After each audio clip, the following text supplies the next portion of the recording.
All right.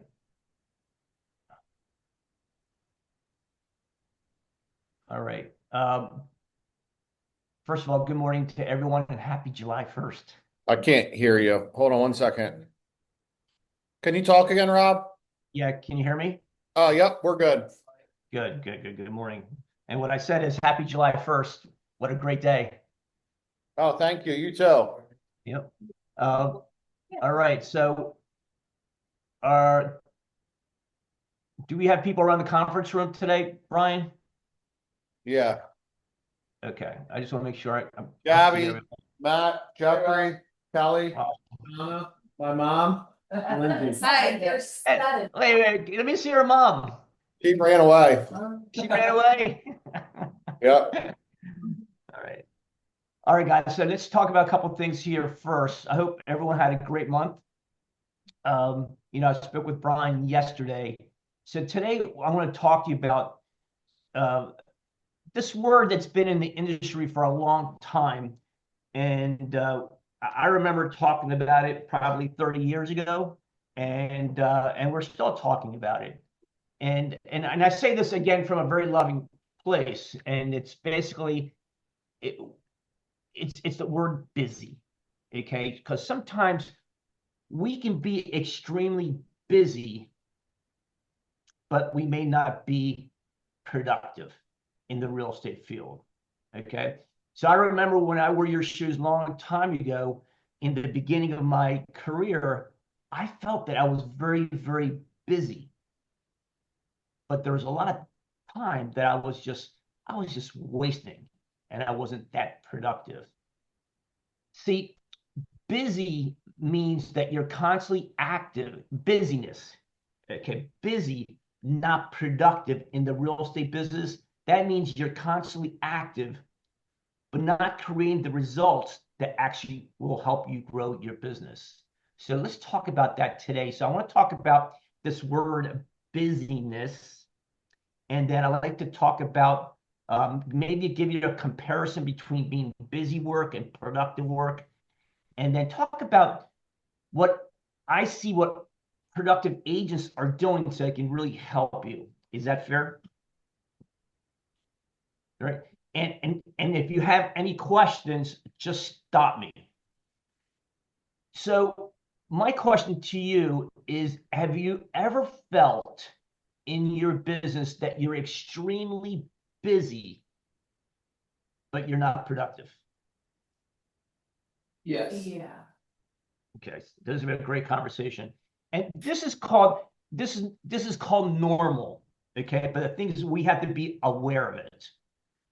So I'm going to give you some, and please give me some of your input too. Let's talk about the word busy work first. And let's just do a comparison right away. First of all, let's go to Brian. Brian, what does that mean, being busy and not productive to you? Um, just doing stuff. I think a lot of the times it's easy to feel like you're accomplishing something if you're doing something like real estate related, like Okay. going to a class or listening to something or blah, blah, just doing busy work, not actually accomplishing anything. Okay, so let's talk about that. So going to a class um, and not implementing. Okay. Right. Can anyone else give me an example? I would say, hey Rob, this is Sabri. I would say sometimes for myself and sometimes talking to the team, like you get caught up in like your current deals, like problem solving your current deals can like take up a whole day sometimes, and then you can fall out of your routines easily that way because it's like, hey, these are under contract, we want them to close, but sometimes you get away from the activities that are going to keep your pipeline flowing for the next deal. Well said. Yeah, and sometimes we get emotionally attached to that deal and take a long time. Is that correct? Yes. Okay. Anyone else? Almost vice versa for me, but it's almost kind of like sometimes if the deals that I'm working on and the clients that I'm actively trying to help find, if things start to seem like they're getting a little too complicated, maybe it's a little easier for me to just go and lead gen and, you know, not necessarily worry about the problems at hand. Okay, good. Anyone else? One more? Yeah, I think it's just not having a plan. Oh, not having a plan. And then Yeah. the distraction thing again, that Yeah, you know, when you, and thing is, when you don't have a plan, there's lack of clarity, correct? Mm-hmm. Yeah. All right, so I wrote a couple down here, and please, you know, agree or disagree with me. Let's say busy work. Organizing your CRM for hours, okay? And not calling lead. And the productive work should be calling your leads from your CRM, right? I know a lot of people for many years, they're working on their CRM for many hours, but they're not actually engaging in the conversation. The productive work is engaging in the conversation. Number two, making marketing material. Okay, we make a lot of marketing material. The productive work is actually distributing the material, door knocking, or even prospecting. That's the productive work. Brian said this one, attending every training, but taking no action, right? So make sure that if there's an action in training, that you actually implement it. You know, I hope that if you hear something from our discussion, that you actually implement it and you give it your best. Busy work, talking about real estate, right? We used to call this the water cooler discussions. Just hanging out in the water cooler, just talking about real estate, instead of setting appointments or going on presentations. That's the productive work. Another one that I came up is spending time on social media researching versus posting value-driven content consistently. And when I wrote that one down, and I know this to be a fact because in coaching, we discussed it, is we have a lot of people that do a lot of scrolling, right? And they don't scroll for a minute or 2 minutes. They scroll for 15, 30 minutes consistently. That's busy work. Number 6, driving around to feel productive versus previewing homes with the intent of showing a property is a possibility. All right. I used to be one of those people that I used to drive around constantly just looking for sell by owners. Right. I felt productive doing it, but sometimes I didn't call the for sale by owner until I woke up. Or here's a big one: getting ready to lead generate, getting ready to prospect, and actually doing the productive work, actually calling people or sending out the texts. And the last one is responding to every email or alert instantly. Instead of the productive work is time blocking and protecting your prospecting hours or your lead generation hours, right? Did any of these resonate with you? I definitely am one to answer right away, that last one. And I have noticed that it messes up with the time, and it kind of goes back onto what Sabri said about trying to keep your deals together and stuff. So it's like you get that email that says you need X, Y, and Z. And I just feel like I have to like stop everything I'm doing and focus on that issue that came through instead of finishing what I'm doing if it's like prospecting or something like that. So that one resonated. Yeah. Is there ever been a time when you did not do the email or get distracted, finish what you did, and then you answer it afterwards? Was that okay? I've definitely tried it. It's still a practice type of thing. Mhm. But it does feel good when I follow through with finishing what I'm doing before I reach out because nothing is that big of an emergency. I've Well, realized. well said. Well said.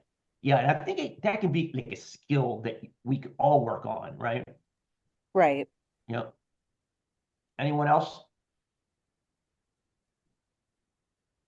Well, isn't the goal eventually, as you grow your business to like get someone to help you with email marketing and things that do take time away from the cold calling and things like that?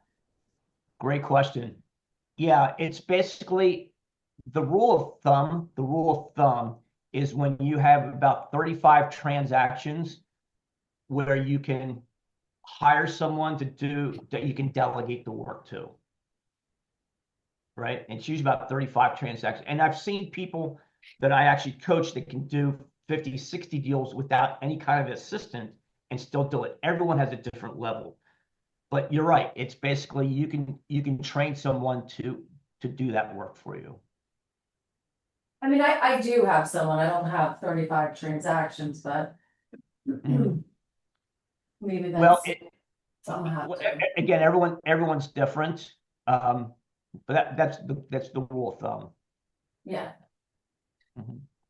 Um, So my question is, why? Why does this happen? Why do we get stuck in this busy work versus the productive work? Any takers for this? It's what Because feels comfortable. Bingo! That's the first one. Avoidance of discomfort. It's easy. It's easy.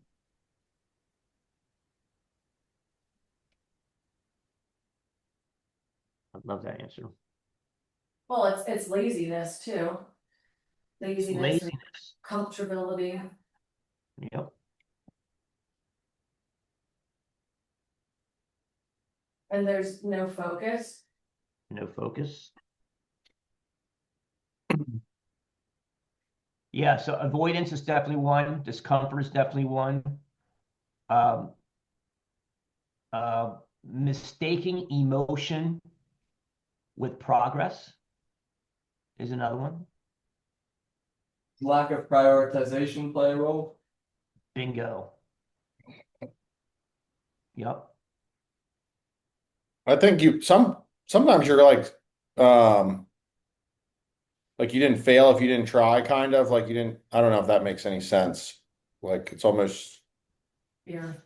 yeah, like they're scared of, not them, but we're scared to fail. We're scared of fear. Got it? Yeah. Yeah. Would that be in the same category of like fear of rejection? Hmm. Yeah, these are all good reasons why we prefer the business work versus the productive work. And again, these are all things that we all can overcome, right? I guess what I'm trying to say, Rob, is like it's if you don't have any, say you don't have any deals, it's easy that the reason you don't have any deals is like, oh, because I haven't started prospecting yet. Like I'm about to do that, and I would keep pushing that off, and then you just prospect, and that's like kind of indirectly solves it. Does that make sense? Oh, absolutely. Absolutely. And I think the other issue is that there's not clarity on exactly what you're supposed to be doing. Exactly. Lack of clarity. Yeah. Or Uh, prepared for it. but look, I get tons of texts. I just got this morning where this person just started coaching with me and she refused to call her past clients or refused to call her database. Ready? I just called two of my past clients this morning and she said, you were right. They were so happy to hear from me.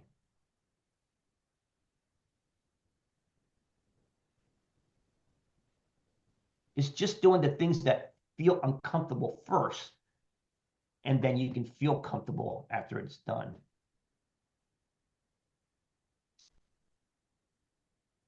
Let me ask you another question about productivity. What is your main job?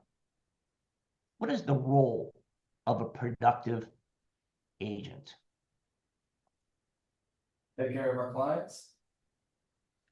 Taking care of your clients. Okay. What's the best way to take care of your clients? Active Sell them communication. out. Wait, I didn't hear you. Which one? Mike said sell them a house. Jeffrey said active communication. Selling a house is probably the number one. When you get a listing, your number one job is to get a sold sign on the property. Communications is part of the duties that we need to do. Anyone else? Productivity. Watch. We talk about this a lot, and I hope Brian does the same thing. Is setting appointments. Right? That's a productivity. And I'm going to remind you again, I know I've been saying this for a while, is we are in the people business, and we got to set appointments. Number two, everyone needs to be focused on getting more listings. Number three, we have to write offers, and then we have to get them accepted, which is a skill in today's market. Number four, your role is to constantly be asking for referrals and getting referrals. Number five, this is where all the money is made. And I know you agree with me on this one, is the lead follow-up. And sometimes, unfortunately, we have to call people 10 times. And sometimes we just call them once or twice. And the last one is you really got to understand the value of numbers. That's why everyone talks about your KPIs. That's how you create a profitable, predictable business. Do you want to add any? There were 6 items there. Do you guys agree or disagree, or do you want to add any more to this list?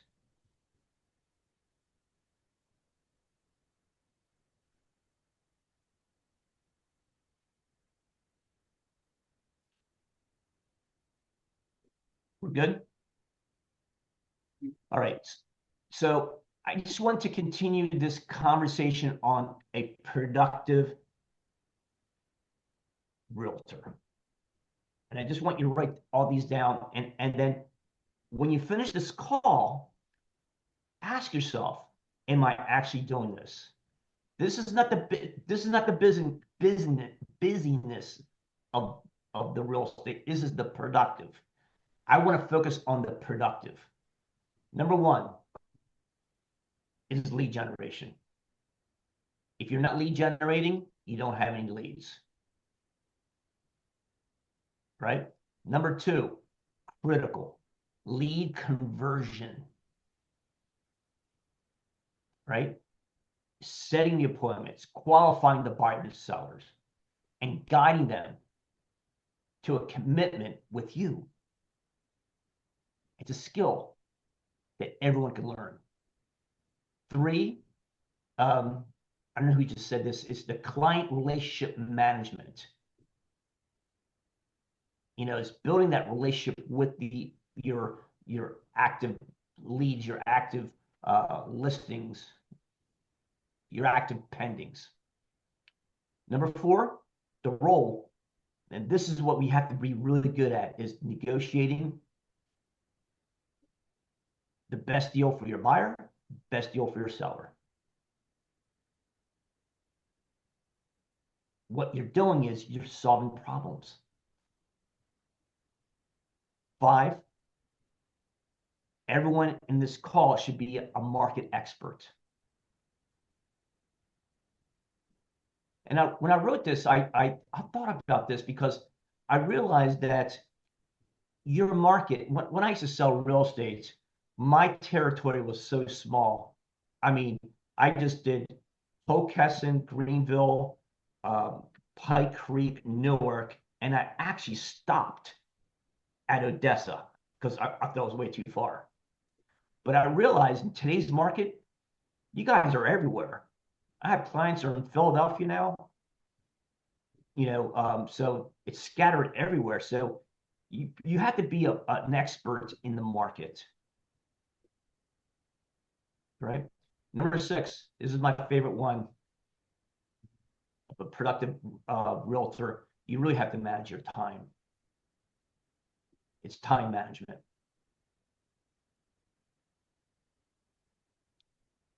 Productive agent, okay? They're always tracking their numbers. They're always tracking numbers. And the reason why is because the numbers never lie. I can tell you like an entire story when you have your numbers. And I can tell you an entire story when you do not have your numbers. Number 8, follow-up and database nurturing. That's where all the money is made. And the last one, which I embraced heavily when I started in the career, my career is personal development. That's the core role of a productive realtor. Okay.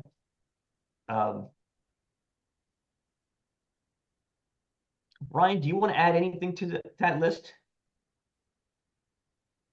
Did I miss anything? Not really. I think it was good.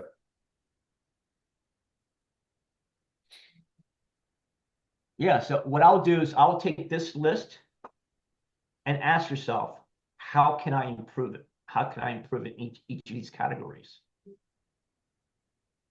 So any questions on this list, on this call?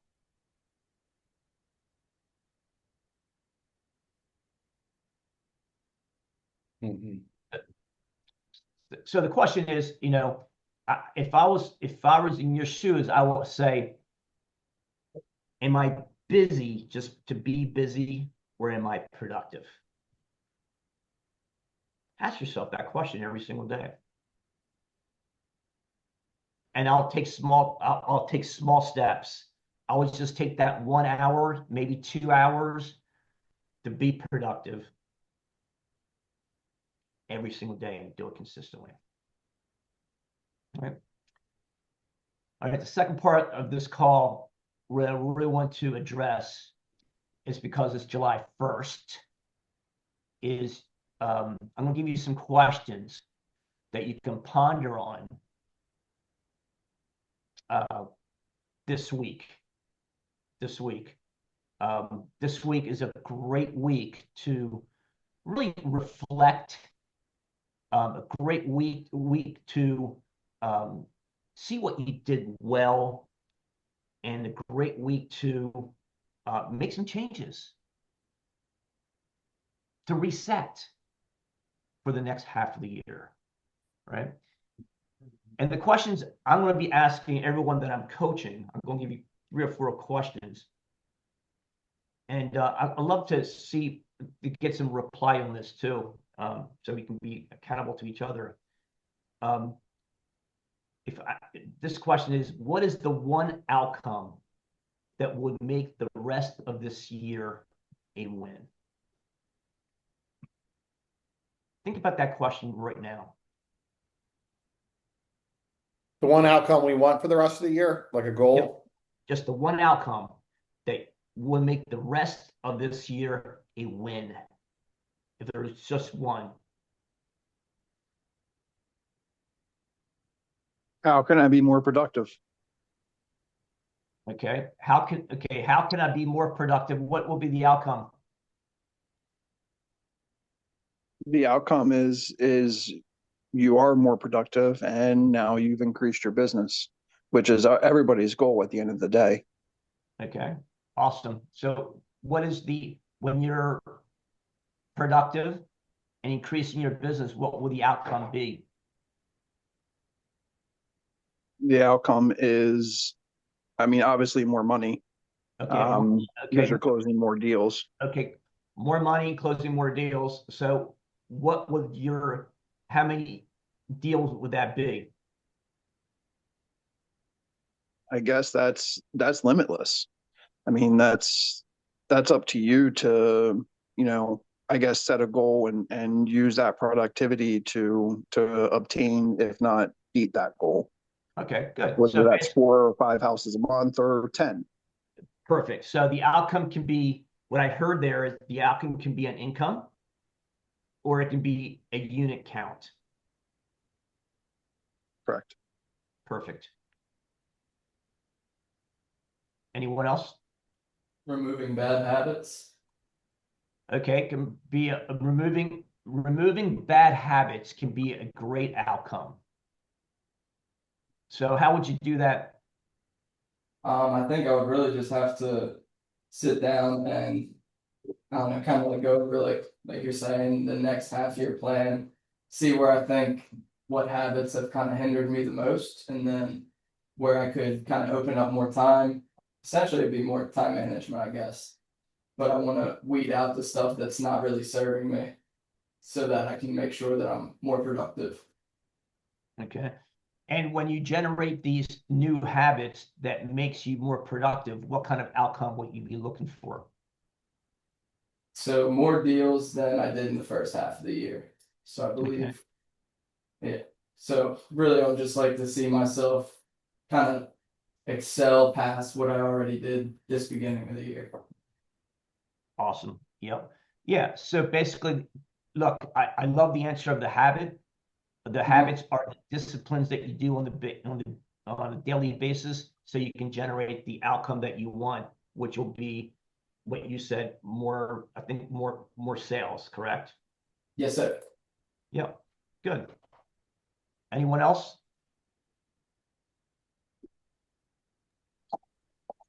I think you said it earlier, like reset, right? So a lot of times that can be within your CRM at your house.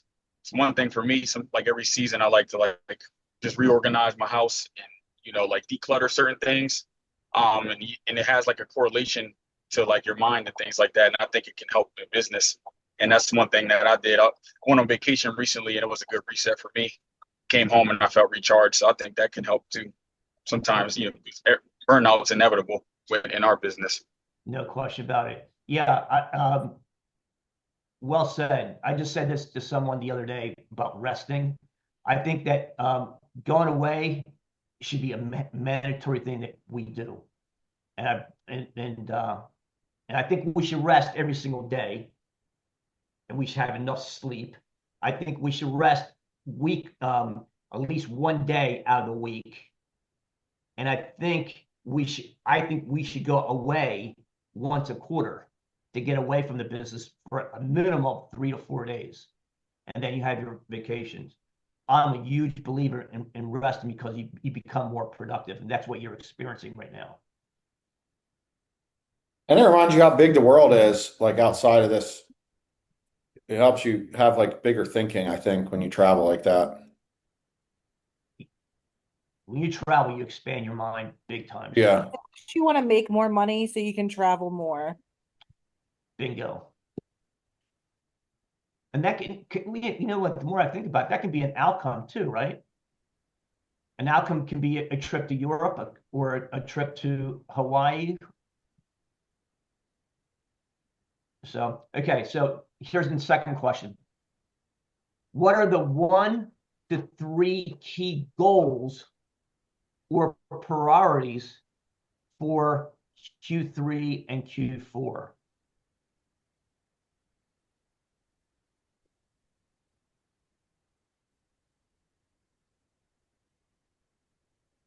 For me, time management, knowledge, and database. Time management. What was the second one? Knowledge, like as far as being Knowledge. more in tune with the market. Yep, and database.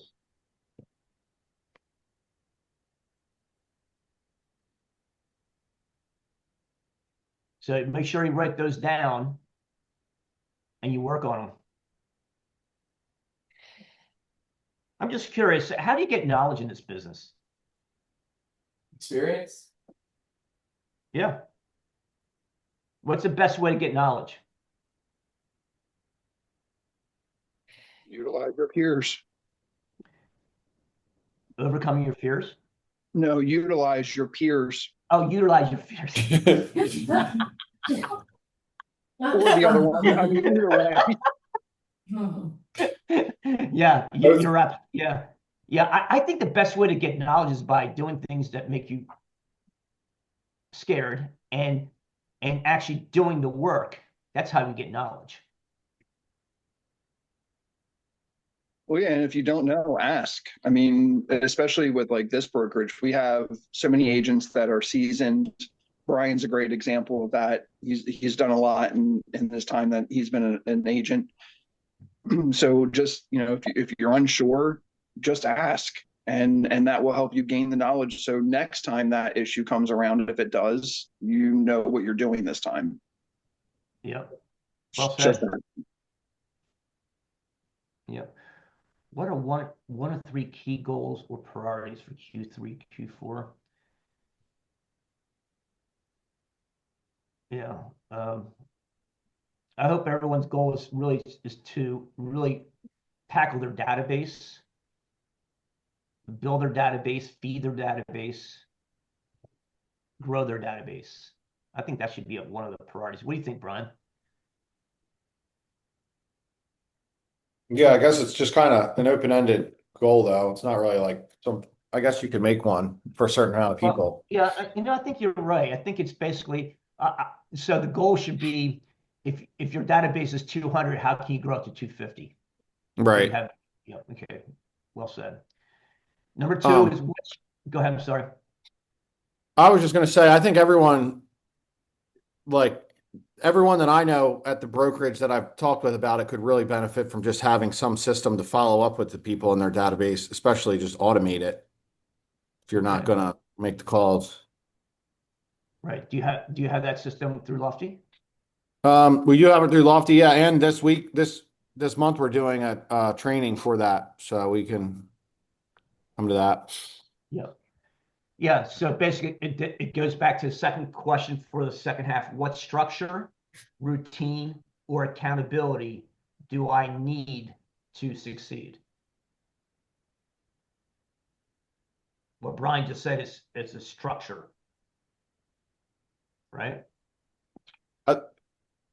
Yeah, I think for me, it's just closing out my day still, which I've been telling you that for 3 years, but I need to actually do it, you know. Mm-hmm. That's a structure. Closing out your day. You need to look at the schedule for the next day. Just kind of following up with any missed tasks, setting your schedule for the next day, figuring out if you worked that day, just finishing up, you know. Yeah, closing out your day is basically, it's going to give you freedom, because what happens is the best way to close out your day is that you set it in your schedule, you do it consistently at the same spot, and it only takes about 5 to 10 minutes. What you do is you reflect what you did, you input your numbers into your plan, and then you create 3 to 5 activities that are your priorities, and you put it into your schedule for the next day. And then you follow that schedule for the next day, and then you go again. I said this a long time ago. If you own a restaurant, right, at the end of the day, what you do is you go to the cash till and you count all your money to see how you did. And the next thing you do is you prepare the restaurant for the next day, so it's already there to be open. It's the same thing running a business. So closing out your day is a key habit for everyone to embrace. That's structure. So would you put that in your calendar, like as a reminder? I used to do that. I used to put that as a reminder, and I've been closing out my day probably for 2 decades now. But in the beginning, it was a reminder. And I can share with you right now, that I close out my day. It's just a habit.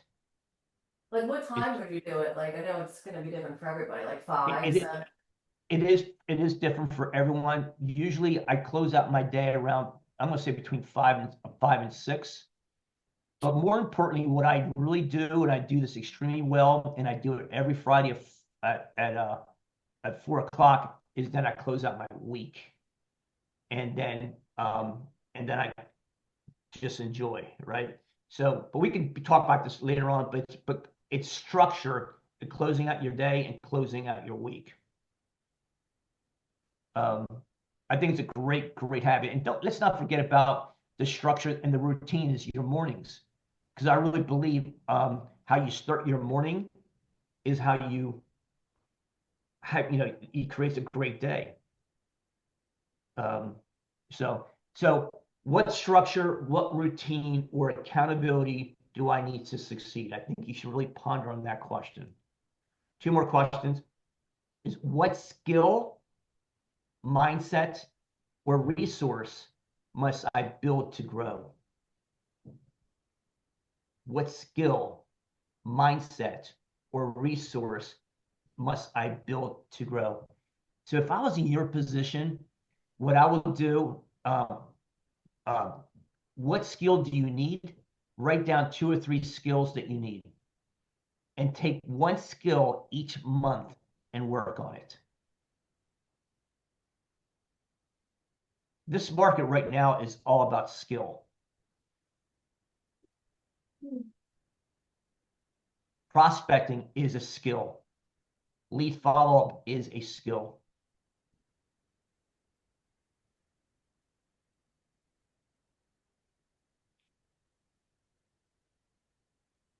And the mindset, I really believe selling is 90% of it is between your ears. And the last question was one of my favorite questions. This question I learned from Jim Rohn. He says, who do I need to become to hit my next level? Who do you want to become? Write that down and write it down, put it in an envelope, and then open it up in December 31st and ask yourself, am I that person? Go work on it. This is a great time to reset. I love this week. All right. Any questions on this section? I have a question a little bit about like as far as like setting your schedule and making sure you're time blocking correctly, how important is it to make sure that you have like, say if you have assistants or family members or accountability partners, how crucial is it that you set up the framework with everybody involved in your business instead of like just sitting down and making a schedule? So I feel like that's where I fall short a little bit.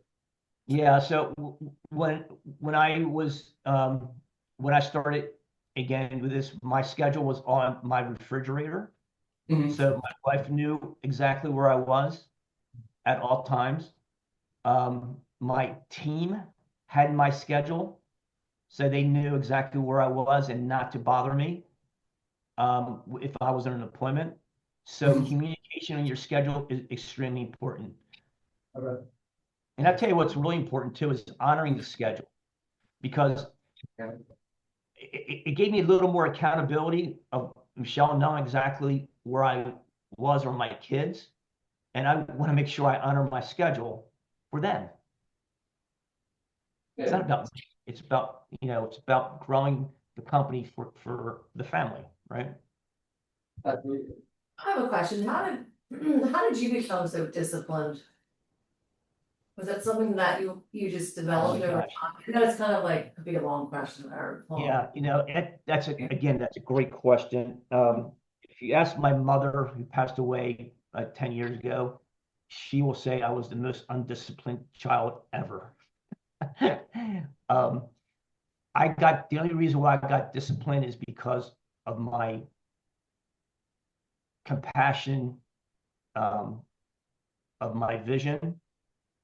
And I think if you ask me what motivated me, I think I had a grudge in life because I did so poor in school. I just wanted to prove to people that I can do it. So I create certain disciplines in my life to prove people wrong. That just came out of me. I think that's a real answer. That makes sense. Yeah, because it's all a choice. I mean, people can make a choice now to change tomorrow or change the next hour, you know? Yep. So, Yep. I remember, I'm just going back in the past. I remember when I chose when I left my first company for the wrong reason, I made a choice to lead generate because I didn't have any other choice. And I had to work on the discipline to do it on every single day and learn the skill to do that. I just didn't have any other choice. So it was forced. The discipline was forced. It was a choice. Do you feel like you Yeah. kind of have to throw yourself to the wolves in order to make that discipline happen? I think people have to hit rock bottom to create the discipline. I really do. I think sometimes we have it way too easy. That's what I was going to say. I think that we all don't really have any problems in our life that would be solved by prospecting. And so it's more comfortable not to prospect. You know what I mean? Yep. Not that we don't have any problems in our life, but we don't have any. Like everyone here has clothes, food, and shelter. Yep. And there's not really any threat of it being taken away. As soon as it was, I think you would figure out really fast. Yep. So Exactly what to do. that's when I created discipline, when I didn't have any money. I didn't have a choice. And I'm glad at the choices I made. And the choice of becoming a salesperson and really embracing this beautiful career. I think we are in a great place to get to be the person that we want to be in sales. So I think that's a great question about discipline. A good person to read about discipline is the guy that really helped me. He passed away maybe 10, 15 years ago, longer, was Jim Rohn. Just Google Jim Rohn discipline. He is the best. The best. Mm-hmm. So, all right. So let's have a great month. I tell you what, if we can do this, I'd love to help you guys. Again, I don't know I can't see a lot of people on the call. So Brian, if you can do this for me, that'll be great. Just for the month of July. Let's do we have a chat here, Brian? Yeah. For the month of July, write down how many units, how many homes you want to sell. And I'd love to have that. If I can make that copy, that'd be great. And I want everyone to participate. And if it's one sale, that'll be perfect. If it's 5 sales, that will be perfect too. Jeffrey, what'd you put? But Kelly? great. Oh.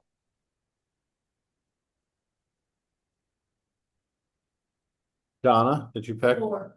4. All right. Gabby? Oh. 1 for Gabby? Kidding. Get my license as well.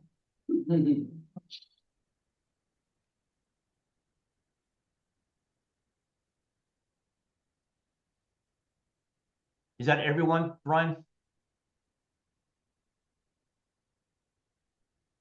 Get my license? Yep. Awesome.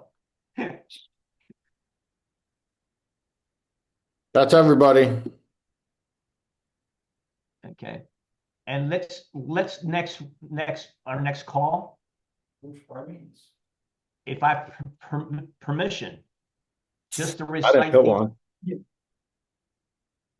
I have permission to just recite your goal, and you tell me I did it.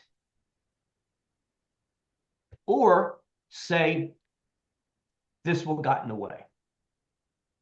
Actually, I said we have everyone, but I lied because we don't have Sabri, Allie. Oh, well, just people that are here, and we don't have mine. Do we have yeah.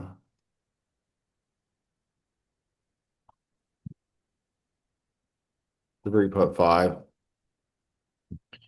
I'm gonna put 5 too.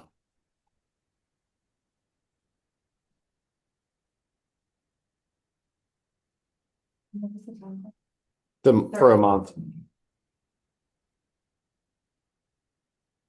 What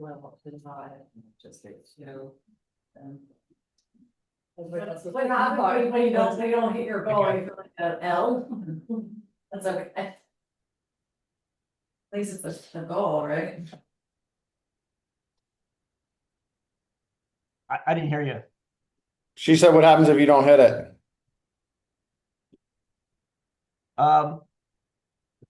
What happens if you don't hit it? It doesn't really, wait, let me think before I say this. The question is, what was your efforts to hit the goal? This is what I guarantee you, it's not going to be a beat up session. I just want to learn what got in the way.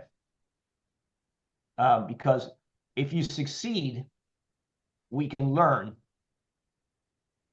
If you did not succeed, we can learn as well. It's about helping each other of the struggles that we go through. And I do not want you to beat yourself up on this journey of this 30 days. I just want you to give the best effort that you can. I just want you to be constantly thinking of that goal. That's it. That's it. And the last thing is, I want you to start today to know that you have the ability of doing that goal in the next 30 days. Just do your best.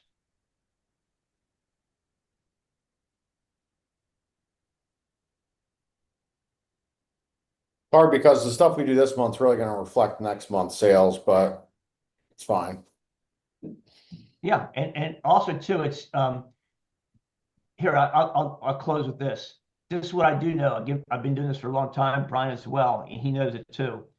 The month of July, the month of August, a lot of people go to sleep. They really do. So this is a great opportunity to pick it up. You'll be a lot of people are at the beach, summer vacations, and blah blah blah. Take time off, but when you go to work, just go to work and make sure you do your best in hitting your activities that will get you closer to your goals. So let's have a great July and happy July 4th to everyone. Thanks. See you, Rob. Thanks, Rob.